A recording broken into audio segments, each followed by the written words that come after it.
Hey everybody, it's Melissa from Welcome to the Woods. Today I'm going to show you how I transformed sheetrock into concrete. And for my fireplace surround, I wanted this look because a real concrete fireplace where like the whole thing is cast in concrete is very, very expensive. So I knew that using this method would give me a very high-end look on a small budget. This video is sponsored by DIYconcrete.com and I'll be showing their products and their process in this video. The first step to DIY Concrete's sheetrock to concrete tutorial is to cover it in this bright pink stuff. I joke that it looks like Pepto-Bismol. What it really is a waterproofing membrane. And this is going to seal your sheetrock and prevent any cracks in your concrete layers to follow. It's very easy to apply this. You just roll it on with a 9-inch roller, and I'm using a 1/2-inch nap. This product is called ElastoShield, and I'm wearing a mask as you should because this is the part of the project that is a bit stinky. So it's helpful to do this in a well-ventilated area. Now I applied 2 coats of this just to make sure I had very even coverage. The cool thing about it is that it goes from pink and dries red, so you can see if you missed any spots and you know exactly when it's dry and you can do your second coat. Now the coolest thing about DIYconcrete.com is that you can order a kit to do this project with every single tool and material that you need included. So I'm going to show a clip here. They remembered everything, all the way down to the utility knife to cut the zip ties on the bags of concrete powder. After the ElastoShield layers are dry, you're going to use DIY Concrete's special Microtech Micro Topping product that looks exactly like concrete. So the first thing I did was mix it in a clean 5-gallon bucket with a paddle mixer on my drill. Both the bucket and the paddle mixer were sent in the kit. The drill was not.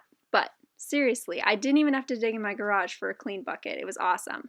You start with water and you slowly add the concrete mixture until you get what you need. It's important when you get your mixture to the right consistency. I'd say it should be like pancake batter, but with no lumps, that you let it sit for a couple minutes and then you come back and re-agitate it before applying it to the wall.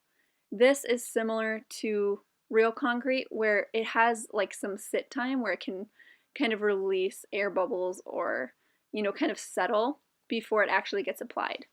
This kit comes with enough material to cover about 120 square feet. So I use slightly more than half the bag because my fireplace with all the different sides of it, it wasn't that big.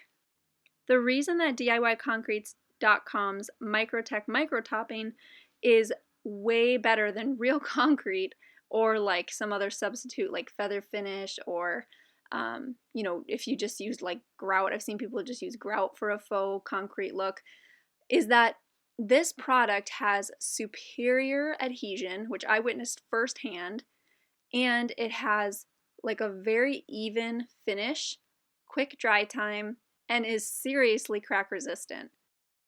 DIYconcrete.com's kit comes with a couple different tools you can use to apply the Microtech topping to the wall. One is a 4-inch drywall knife, and I use this little guy sometimes to scrape the product out of the bucket and just slap some on the wall. And then the other one is an 8-inch concrete hand float metal, and so this one is flat. It allows you to push the material around and kind of get it nice and even. You don't want any spots raised up more than like a 1/16 of an inch. There were some areas that seemed like they were a little built up, so I just ran over them before this dried completely to scrape some off. It's okay if you don't get perfect coverage because, again, like I said, there's going to be a second coat as well. Now the second layer of the Microtech topping is like a white powder, and then it has a pigment to add to it. The pigment is gray. I think you can get other pigments from their website as well. And I just mix that all at once. But the best way to do it is to mix up the white powder to the pancake batter consistency and then add the pigment after that. Once the pigment is totally mixed in, you have to continue mixing for 2 more minutes just to make sure. And I wish I had done this. I kind of sped up my mixing period, and then when I started to apply my second coat on the wall, there were little areas that had tiny pieces of pigment. I had to smear around a lot to get it to blend in. Don't worry, every step of this process comes in a detailed packet you get sent when you buy the kit. So everything that I know in this video, you can learn yourself as well. The other thing to mention about applying the second coat of the Microtech Micro Topping is that this stuff really absorbs into the previous layer. So the concrete product, the first layer is super dry and it just kind of sucks the moisture out of the second layer as you apply it. So at first you start pushing it around and it's okay, but then as you keep going and kind of moving it around to get an even layer, it starts to get harder and harder to push. So this did take some muscle, but one trick that DIYconcrete.com's owner Chris told me when I just gave him a ring is that he said it helps to use a spray bottle of water and wet the bottom layer of concrete before adding the second layer on top. This did help immensely, so as I went adding the second layer, I continued to use my little spray bottle, and this allowed me to push around the second layer a lot easier. In order to achieve the cloudy look of concrete where certain areas are darker and certain areas are lighter, when you're applying the second coat, you want even coverage, but you also want to gently kind of scrape away some areas so it's very thin, and some of the first coat that you put on the wall shows through. So that first coat's going to be lighter and the second coat is the darker pigmented one.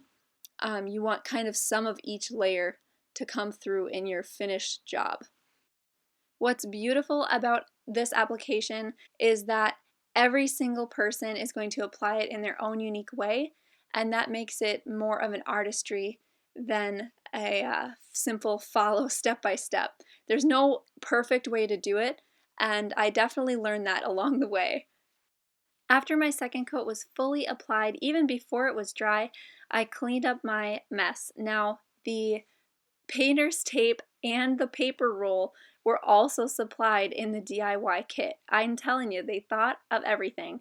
These saved my floors from the splatters, but honestly, I should have put down more than just one strip because this is kind of a messy job. You can choose to seal your concrete job if you'd like, and DIYconcrete.com offers multiple sealants for their products. I decided not to seal mine because I love the matte texture, but because it's a little rough to the touch, I did decide to come across and gently sand the whole fireplace around with a medium grit sandpaper. This wasn't actually in the instructions, but I absolutely love how this knocked down some of the rougher areas and made my concrete fireplace surround very, very smooth to the touch. There are lots of ways that you can use this really awesome concrete product, and you can check them all out on DIYconcrete.com. It's easy for you to find the link in the description on this video or just type it in. I hope in this video I proved to you that turning sheetrock into concrete is a DIY project even a beginner can do. In closing, I want to say again thank you to our sponsor, and thank you especially Chris for his awesome customer service as I completed this task. I love how my modern fireplace turned out, and I could not have achieved this look without your help.